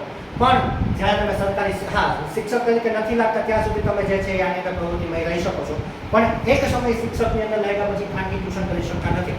તો આપણને અવસર થવો જોઈએ ભાઈ આ તો એક શિક્ષણનો જ ભાગ છે ને, ભલે આપણે ક્લાસીસ કરાવીએ જેનાથી આપણે આપીએ છીએ તો શિક્ષણ જ ને, તો શા માટે? એની પાછળનું નેગેટિવ કારણ અથવા તો વાત એ છે કે શિક્ષક પછી છે ને માત્ર ને માત્ર ટ્યુશનમાં ધ્યાન આપતો થઈ જાય. ટ્યુશનના બાળકો ઉપર જ ધ્યાન આપતો થાય. શાળાની અંદર જે બાળકો છે ને એના ઉપરનું ધ્યાન એનું થોડુંક માટે દૂર થાય. અને એ બાબતના કારણે જે છે સરકારે નિયમ બનાવ્યો છે કે બાળક જે છે એને ખાનગી અથવા તો જે શિક્ષકો નોકરી કરી રહ્યા છે સરકારી, એ લોકો ખાનગી ટ્યુશન રાખી શકશે નહીં.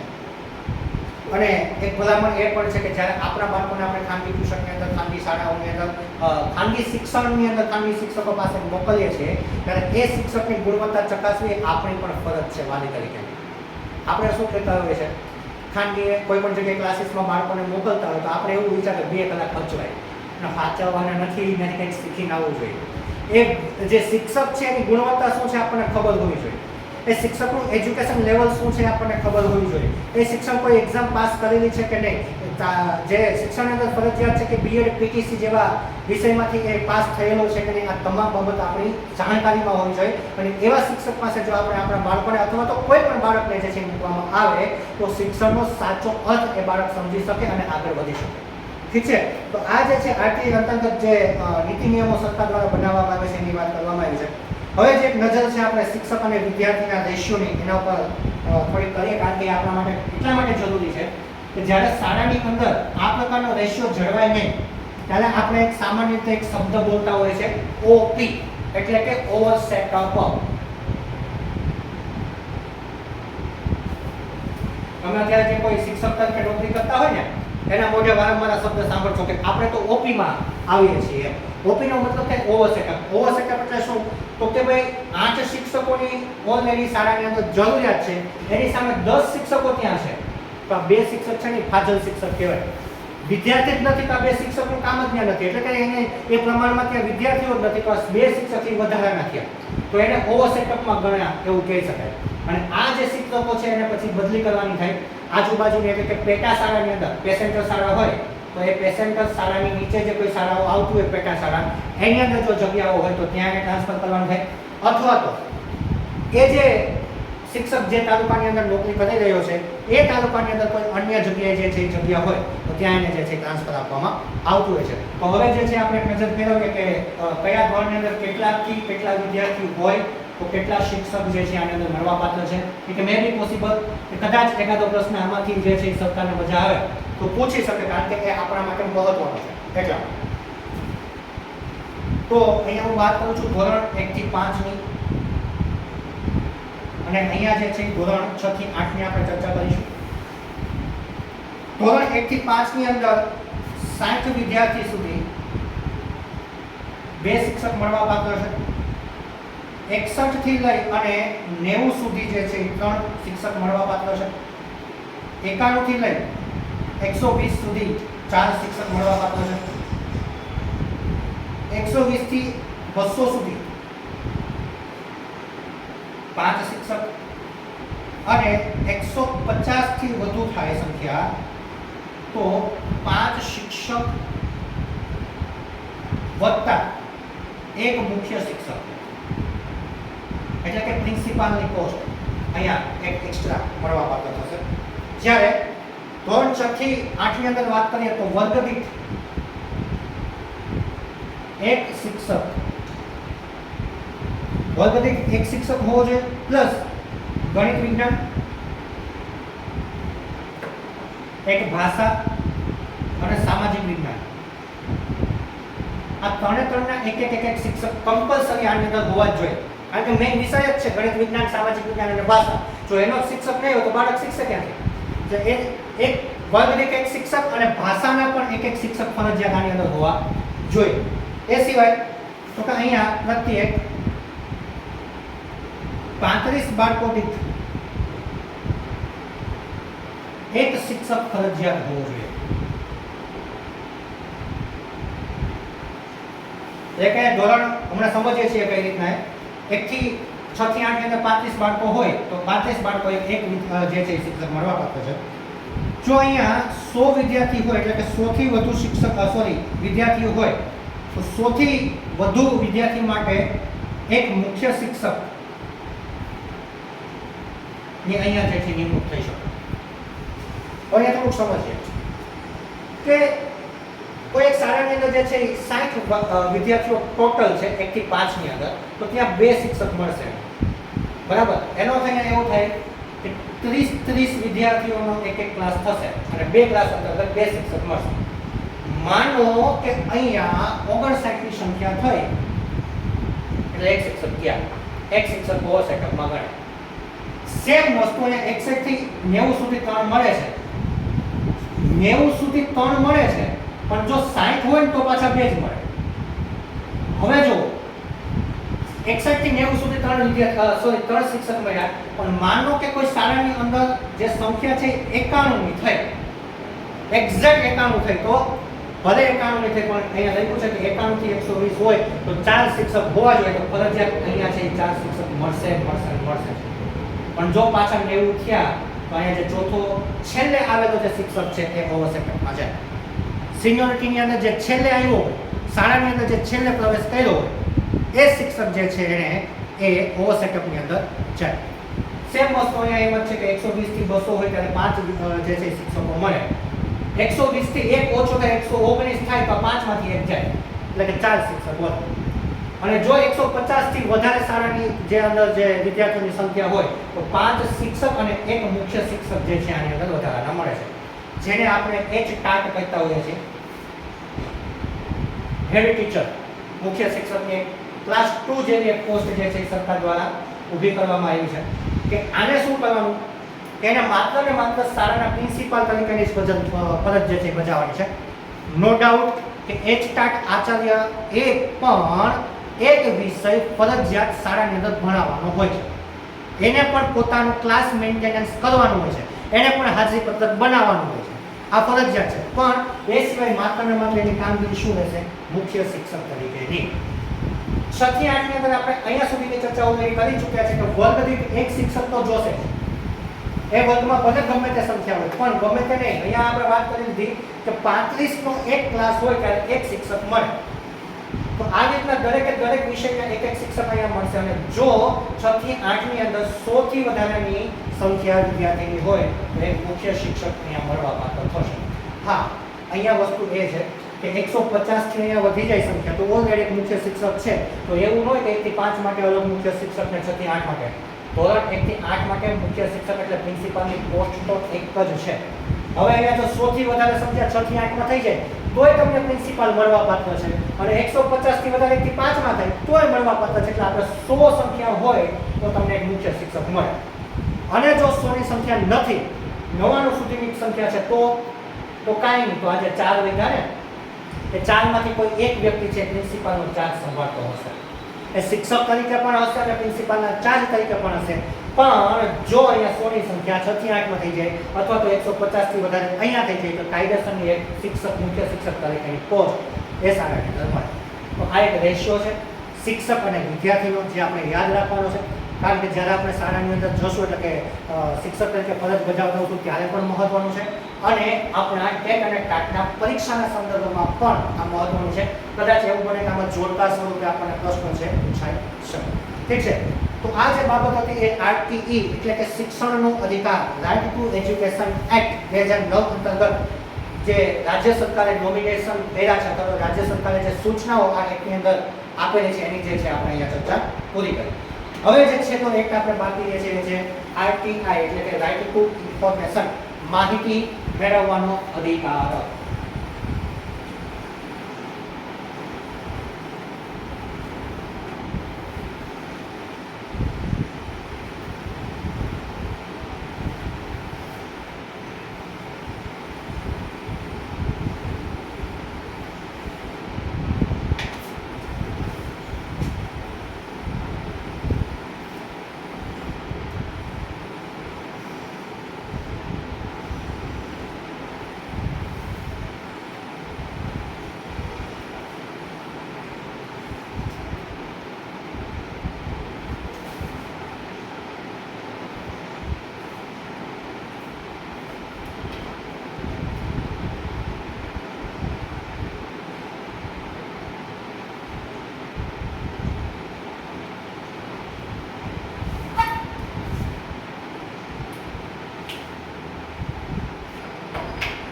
હવે આપણે આરટીઈમાં જોયું કે આરટીઈ જે છે વર્ષ 2009 ની અંદર જે છે અમલમાં આવ્યું.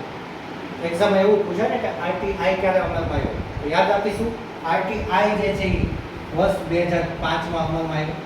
અને અત્યાર સુધીમાં ક્લાસ થયેલા ઘણા બધા પેપરની અંદર આ પ્રશ્ન પૂછાયેલો છે કે આરટીઆઈ વર્ષ કયાની અંદર અમલમાં આવ્યો છે 2005 અને આરટીઈ વર્ષ 2009 ની અંદર અમલમાં આવ્યો છે. આ વસ્તુમાં કન્ફ્યુઝન ન થાય જોજો.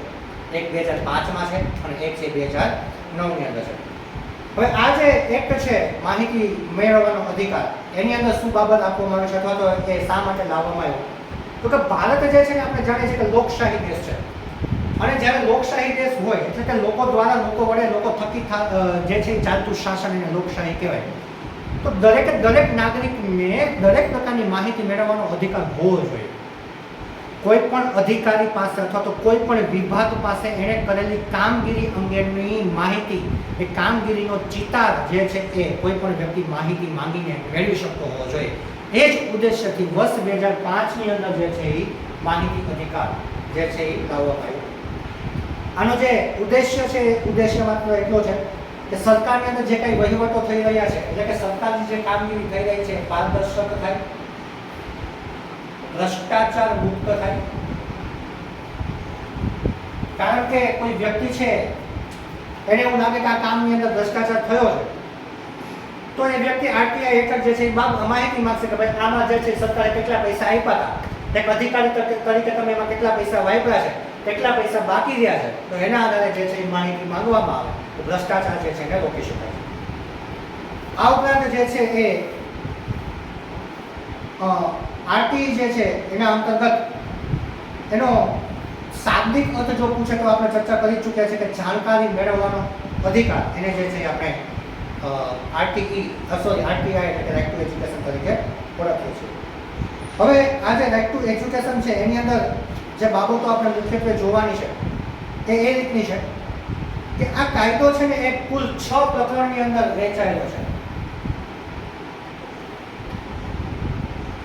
એટલે કે કુલ 6 ભાગની અંદર આ કાયદો જે છે એ વહેંચાયેલો છે.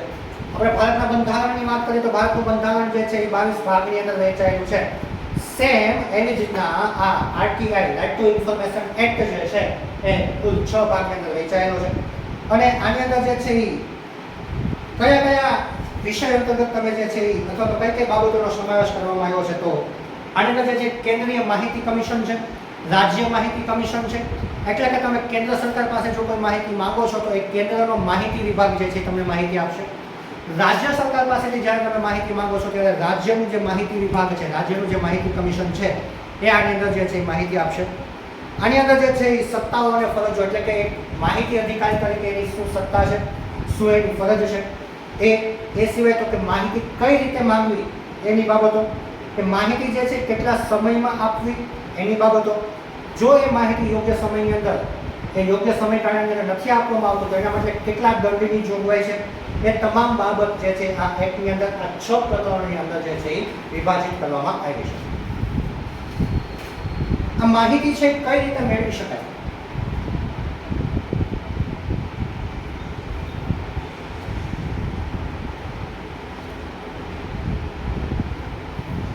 માહિતી બે રીતે મેળવી શકાય. એક છે ઓનલાઈન માધ્યમથી અને એક ઓફલાઈન. ઓનલાઈન એટલે કઈ રીતના, તો કે જે વિભાગ પાસે તમારે માહિતી માંગવી છે ને એ વિભાગની વેબસાઇટમાં જઈને તમે જોશો તો ત્યાં આરટીઆઈ એક મુદ્દો લખેલો હશે, આરટીઆઈ એક ભાગ લખેલો હશે, એના ઉપર જઈને તમે ઓનલાઈન અરજી કરી શકો છો. અને ઓફલાઈન એટલે કઈ રીતે, તો કે જે છે કે તમે 20 રૂપિયાના સ્ટેમ્પ ઉપર માહિતી લખી અને જે તે વિભાગ પાસેથી માહિતી માંગી શકો છો. આ બે રીતે જે છે આની અંદરથી માહિતી માંગી શકાય છે. ઈમેલ દ્વારા જે છે એ પણ તમે માહિતી માંગી શકો છો. અને પ્રશ્ન એ છે કે હવે ઓફલાઈન છે તો 20 રૂપિયાની ફી નિર્ધારિત કરી છે, તો ઓનલાઈનમાં ઓનલાઈનમાં પણ તમારે ફી પે કરવી જ પડે. એ ઓનલાઈન માધ્યમથી અથવા તો તમે જે છે ડીઈડી એટલે કે ડિમાન્ડ ડ્રાફ્ટની મદદથી પણ જે છે એ આ ફી તમે જે છે એ આપી શકો છો. અને જ્યારે તમે અરજી કરો છો ત્યારે એ ખાસ યાદ રાખીશું કે આ અરજી નમૂના કથી માંગી શકાય, એટલે આ બીજું કાંઈ નથી. 7/8 ની અંદર કેમ એક ફોર્મ આવે, એ જ રીતના એક બીએલઓ, જ્યારે તમે શિક્ષક તરીકે ફરજ બજાવશો ત્યારે તમારી પાસે બીએલઓ ની કામગીરી પણ આવશે. બૂથ લેવલ ઓફિસર અથવા તો બ્લોક લેવલ ઓફિસર. શું કરવાનું છે એને, તો કે જે કોઈ ગામની અંદર નવા 18 વર્ષના વ્યક્તિઓ જે કોઈ છે કે જેમની ઉંમર 18 વર્ષ થઈ ગઈ છે, એમનું ચૂંટણીની અંદર એટલે કે ઇલેક્શન કાર્ડ કઢાવવા માટે જે છે એનું નોમિનેશન, અથવા તો કોઈ વ્યક્તિ ગામ છોડીને અન્ય ગામ ગઈ છે, સ્થળાંતરિત થઈ છે, તો એનું નામ કમી કરવું. કોઈ વ્યક્તિ છે કે જેનું મૃત્યુ થયું છે એમનું કાયમી માટે જે છે એ ચૂંટણી કાર્ડ રદ કરવું. આ તમામ કામગીરી બીએલઓની હોય. તો એમાં જેમ છે અલગ અલગ ફોર્મ આવતા હોય, ક ફોર્મ, ખ ફોર્મ, ગ ફોર્મ, ગ ફોર્મ, એવી રીતના અહીંયા જે છે તમારે માહિતી માંગવી હોય તો અરજીનો નમૂનો જે છે એ ક નામના ફોર્મની મદદથી તમે જે છે માંગી શકો છો. માહિતી છે કેટલા દિવસમાં આપવી પડે, તો માહિતી તમે આજે માંગો છો તો આજે માંગ્યાથી 30 દિવસમાં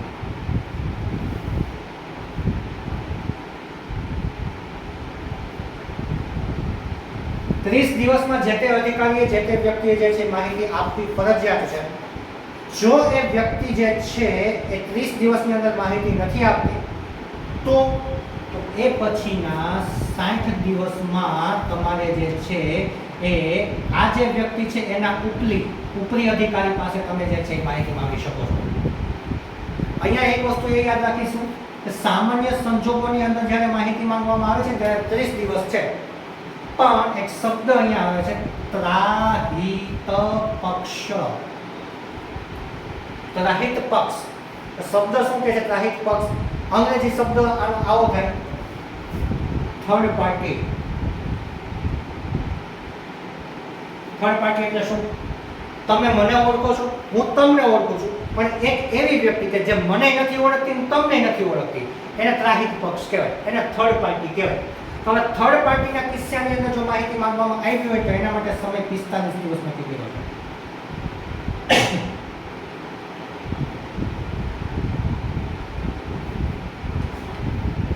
અને જ્યારે કોઈ વ્યક્તિને હવે જો એ સામાન્ય માહિતી તમે માંગો છો તો એ સમજી શકે કે 30 દિવસ 60 દિવસ તમે આગળ પાછળ જઈ શકો. અહીંયા જે છે તમે 45 દિવસનો સમય લ્યો. પણ ઘણા સંજોગોમાં એવું થશે કે વ્યક્તિના જીવન મરણનો પ્રશ્ન આવીને ઉભો રહ્યો અને એ માહિતી આપવી ફરજિયાત અથવા મેળવવી ફરજિયાત છે. તો એવા સમયે શું 30 દિવસની રાહ જોશું? શું 45 દિવસની રાહ જોશું? ના. તો યાદ રાખીશું કે વ્યક્તિના જીવન મરણની બાબત હોય ત્યારે માહિતી 48 કલાકમાં આપવી ફરજિયાત છે. આ ખાસ યાદ રાખીશું કે જ્યારે કોઈ બાબત છે જીવન મરણની કોઈ બાબત હોય કોઈ વ્યક્તિ સાથે જોડાયેલી તો ત્યારે તમે જે છે એને 48 કલાકમાં માહિતી ફરજિયાત આપવી પડે.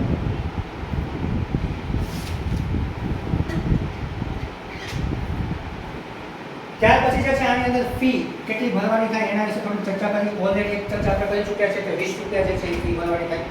એ સિવાય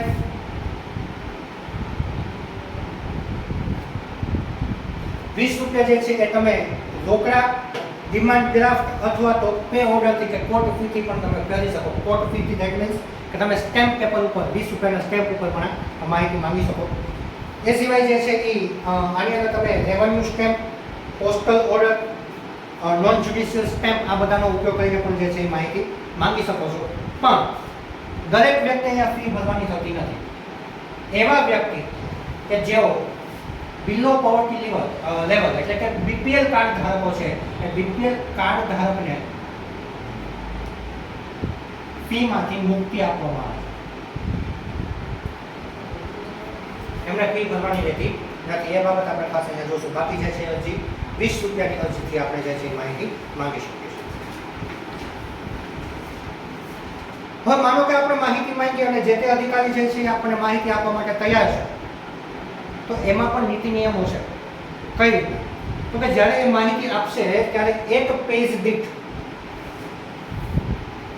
એક પાના દીઠ 2 રૂપિયા ચાર્જ આપણી પાસેથી વસૂલવામાં આવશે. એટલે કે માહિતી માંગનાર વ્યક્તિ પાસેથી એક પેજના 2 રૂપિયા લેખે જે છે માહિતીના ચાર્જ તરીકે વસૂલવામાં આવશે.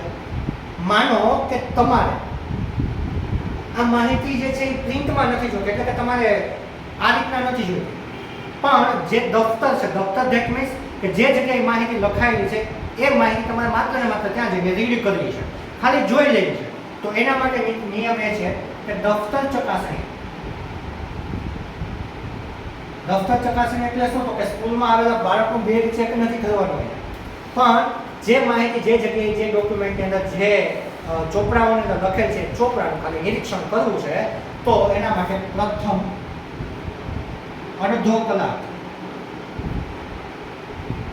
ફ્રીમાં તમે જે છે આ માહિતીને જોઈ શકો છો, વાંચી શકો છો. અને આ પ્રથમ અડધો કલાક પૂરો થઈ ગયા પછી દર અડધી કલાકના 20 રૂપિયા લેખે ચાર્જ જે છે તમારે ચૂકવવાનો રહેશે. અને અહીંયા પણ જે છે બીપીએલ કાર્ડ ધારકો છે એના માટે મુક્તિ આપવામાં આવી છે. પણ અહીંયા છે ને આવા પ્રશ્ન ન પૂછાય. એક વખત જે અહીંયાથી પ્રશ્ન પૂછાણો કેવો પૂછાણો એની ચર્ચા આપણે કરીએ. આરટીઆઈ પ્રશ્ન એવો હતો કે એક વ્યક્તિ આરટીઆઈ અંતર્ગત માહિતી માંગે છે, દફતર ચકાસણી માટે જાય છે. આ વ્યક્તિ 2 કલાક માટે દફતર ચકાસણી કરે છે. તો આ વ્યક્તિએ કેટલા રૂપિયા ફી ચૂકવવાની હતી? આવો પ્રશ્ન હતો. તો હવે અહીંયા જો ટોટલ 2 કલાકની વાત છે. તો 30 મિનિટ 30 મિનિટ 30 મિનિટ આમ કરતા કરતા તમે 2 કલાકે પહોંચો. તો અહીંયા જે છે એ 20 રૂપિયા કેટલાના? તો કે પ્રથમ અડધી કલાકના 20 રૂપિયા છે.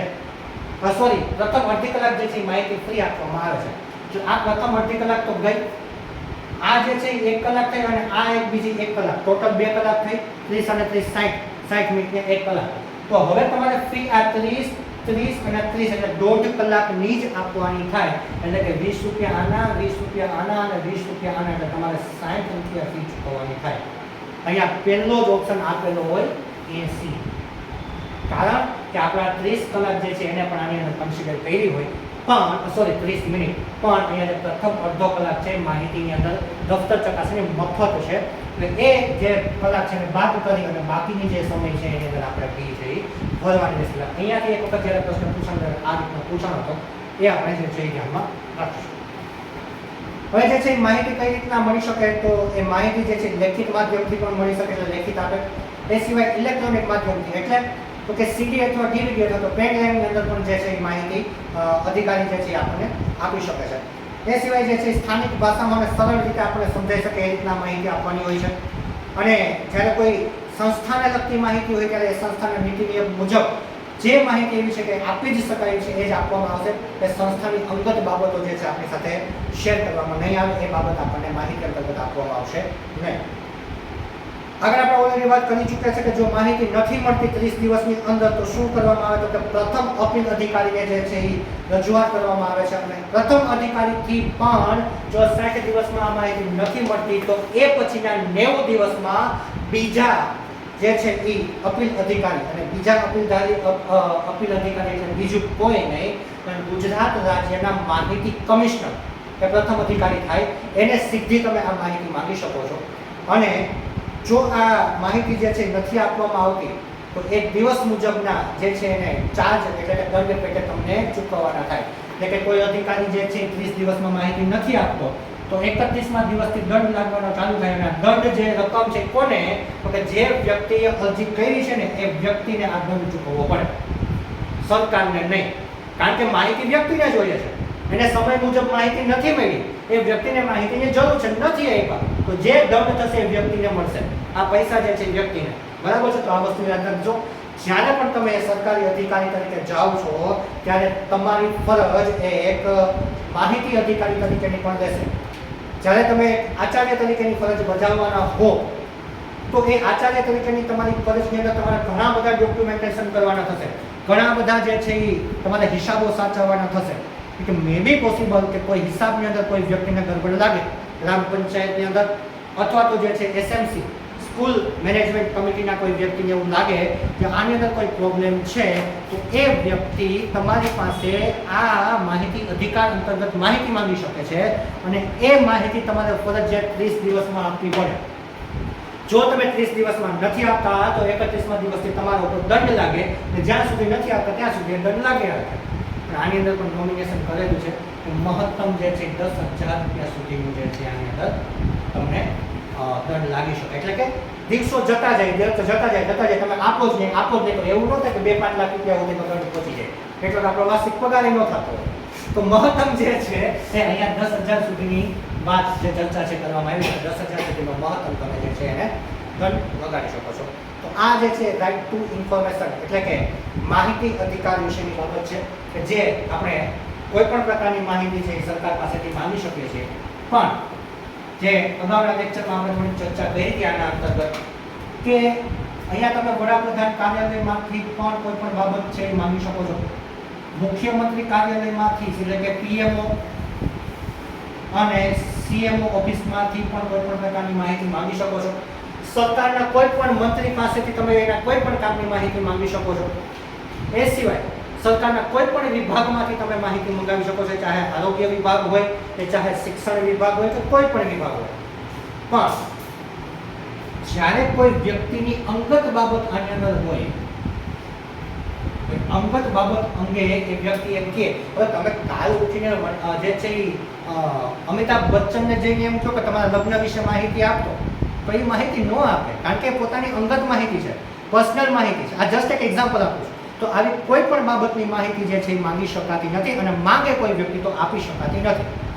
સેમ સુપ્રીમ કોર્ટના CJI એટલે કે ચીફ જસ્ટિસ ઓફ ઇન્ડિયા, મુખ્ય ન્યાયાધીશ, ભારતના મુખ્ય ન્યાયાધીશની જે ઓફિસ છે એ ઓફિસમાંથી પણ કોઈ પણ પ્રકારની બાબત અથવા તો કોઈ પણ પ્રકારની માહિતી માંગી શકાતી નહોતી. પણ તાજેતરમાં એટલે કે વર્ષ 2019ની અંદર જે છે સુપ્રીમ કોર્ટે પણ જાહેર કર્યું છે કે સુપ્રીમ કોર્ટના CJI ઓફિસને પણ RTIના દાયરામાં લાવવામાં આવે છે, અને RTI અંતર્ગત જે છે એની પાસેથી માહિતી માંગી શકાય છે. એ સિવાય તો કે જ્યારે વાત આવે સૈન્યની, તો સૈન્ય દળોની માહિતી આપણે માંગી 100% શકીએ છીએ, પણ જ્યારે રાષ્ટ્રહિતની વાત આવે, દેશના હિતની વાત આવે, એવી કોઈ બાબત હોય અને અમુક બાબત જે છે સિક્રેટ રાખવી 100% જરૂરી છે જ્યારે રાષ્ટ્રહિતની વાત આવે ત્યારે.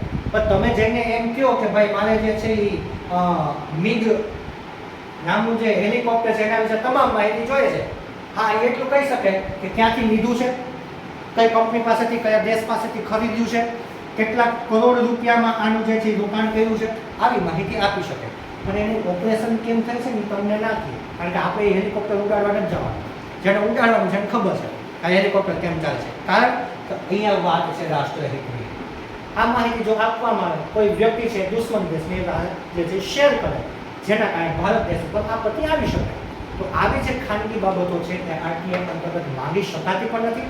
અને માનો કે કદાચ કોઈ માંગે છે તો એ માહિતી આપવાની પણ થતી નથી.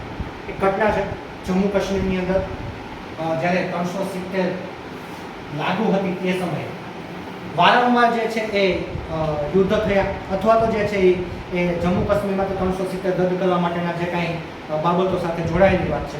ઘટના એવી છે કે આ 370 ને પણ જે છે ઉત્તર ભારતની અંદર આપણે વાત કરીએ તો સૌથી ઊંચાઈ ઉપર આવેલા સ્થળોની અંદર રસ્તાઓનું જે નિર્માણ કરવાનું છે, એ રસ્તાઓની અંદર ગ્લો, આપણે અત્યારે WhatsAppની ભાષામાં ગ્લો આપે છે, ઈ ગ્લો નથી. આ ગ્લોનો અર્થ થાય બોર્ડર રોડ ઓર્ગેનાઇઝેશન. એટલે કે ભારત દેશની જે બોર્ડર આવેલી છે એ બોર્ડર ફરતે જે રસ્તાઓ બાંધવાના છે, એક દેશમાંથી બીજા દેશમાં કોઈ યુદ્ધ ફાટી નીકળે તો એ સમયે આ ગ્લોની મદદથી તમે જે છે સાધન સામગ્રી, સૈન્ય સામગ્રી પહોંચાડી શકો. તો સરકાર જે છે ને એ ઉત્તર ભારતની અંદર જે આપણા જે રાજ્યો આવેલા છે ત્યાં BROની મદદથી રસ્તાઓ બનાવી રહી હતી, અને એ રસ્તાની જે પહોળાઈ છે ને વધારવા માટેનો પ્રયાસ થયો. ત્યારે કોઈ એક વ્યક્તિએ છે આના પર RTI ફાઇલ કરી અને એવું કીધું કે અહીંયા જે વૃક્ષો હતા એ કાપી નાખવામાં આવ્યા છે, આ રસ્તો જે છે પહોળો કરવામાં આવ્યો છે તો શું કામે જરૂરિયાત છે, શા માટે આ પહોળો કરવામાં આવે છે, આવા પ્રશ્નથી જે RTI માંગી એ સમયે સુપ્રીમ કોર્ટ જે છે એ બહુ દુઃખ સાથે કહેવું પડ્યું કે ભારતના વ્યક્તિઓને RTI કરતા પણ નથી આવડતું, કારણ કે અહીંયા દેશની સુરક્ષાનો વિષય છે, અહીંયા દેશની સુરક્ષા માટે જ આ કામ કરવામાં આવ્યું છે. તો એવી બાબત માટે કોઈ પણ વ્યક્તિએ જે છે RTI ન કરવું જોઈએ એવી તાક મૂકી અને આ RTI ને જે છે એ સુપ્રીમ કોર્ટે રદ કર્યો. તો આ વસ્તુ પણ આપણે ધ્યાન રાખવી પડે કે કઈ બાબત આપણે માંગીએ છીએ, કઈ બાબત માંગી શકાય, કઈ ન માંગી શકાય. અને કોઈ વ્યક્તિ છે આપણી પાસે કોઈ બાબતની માહિતી માંગે છે તો એ બાબત અંગે માહિતી આપણે આપવી કે ન આપવી આપણા ઉપર ડિપેન્ડ છે. હા, પછી એવું ન ચાલે કે માહિતી આપી શકાય એવી જ હોય ને આપણે ન આપતા હોય, પણ જ્યારે સરકારના અથવા તો રાષ્ટ્રના હિતની બાબત હોય ત્યારે એ માહિતી આપણે આપી શકતા નથી. એમાં તમે ચોખ્ખા શબ્દોમાં એવું કહી શકો છો કે આ બાબત છે રાષ્ટ્રહિત સાથે, અથવા તો કોઈ એવી વ્યક્તિ છે કે જેની પર્સનલ લાઈફ સાથે એ વસ્તુ જોડાયેલી છે. મેડિકલ સાયન્સની અંદર ઘણી વખત આવું થતું હોય કે કોઈ વ્યક્તિ જે છે એ આરટીઆઈ કર્યો હોય પણ એ વ્યક્તિની પર્સનલ લાઈફ સાથેનો વિષય હોય તો ત્યાં એ બાબત આપી ન શકાય અને જે અધિકારી છે એ ચોખ્ખા શબ્દની અંદર આના માટે જે છે એ ના પાડી શકે. તો અહીંયા જે છે એ આપણે ટેટ અને ટાટને લગતી શિક્ષણ સંબંધિત મહત્વની તમામ યોજનાઓ વિશેની ચર્ચા પૂરી કરીએ છીએ. ભાગ 1 ની અંદર ઘણી બધી યોજનાઓ આપણે જોઈ. ભાગ 2 ની અંદર પણ આજે જે છે આપણે મહત્વની તમામ યોજનાઓ વિશે ચર્ચા કરી ચૂક્યા છીએ. આવા જ વિશેષ જે કાંઈ લેક્ચર્સ છે, વિશેષ જે કાંઈ મુદ્દાઓ છે એ તમારી સમક્ષ અમારી YouTube ચેનલ દ્વારા આવતા રહેશે. તમારા મિત્રો સાથે તમામ મુદ્દાઓ, તમામ વિષયોને શેર કરતા રહો. આપના જો કંઈ પ્રશ્નો હોય તો એ કમેન્ટ બોક્સની અંદર જણાવી અને અમને મોકલશો. અમે એના પ્રત્યુત્તર આપવા માટે તૈયાર છીએ. એ સિવાય તમને કોઈ પણ વિષયની અંદર કોઈ પણ પ્રકારનો પ્રશ્ન અથવા તો ટેટ અને ટાટ સિવાય કોઈ પણ વિષયની અંદર અથવા તો કોઈ પણ અન્ય પરીક્ષા માટે તમને કોઈ વિષયનો મુદ્દો ન સમજમાં આવતો હોય અને તમારે શીખવાની ઈચ્છા હોય તો અહીંયા અમારી ટીમની અંદરથી કોઈ પણ વિષય શિક્ષક જે છે એ એમના વિષય સંલગ્ન તમામ પ્રકારની માહિતી આપણા સુધી પહોંચાડતા રહીશું. આભાર. Thank you very much.